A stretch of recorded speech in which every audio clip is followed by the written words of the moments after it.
इसीलिए कभी कभी जब दिल दुखता है तो कहना पड़ता है, और ये बात मैं बड़ी ज़िम्मेदारी के साथ कह रहा हूँ कि मुस्लिम मुआशरे में 95% माँ बाप ऐसे हैं, 95% माँ बाप ऐसे हैं जिनके जनाजे की नमाज उनके बच्चे नहीं पढ़ाते।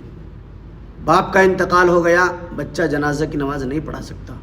माँ का इंतकाल हो गया, बच्चा जनाजे की नमाज नहीं पढ़ा सकता। वजह क्या है?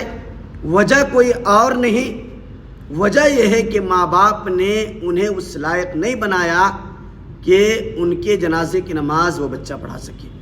4 बच्चे हैं लेकिन एक को भी इस लायक नहीं बनाया कि वो बच्चा उनके जनाजे की नमाज उन्हें पढ़ा सके। ये हमारे माशरे का बहुत बड़ा अलमिया है।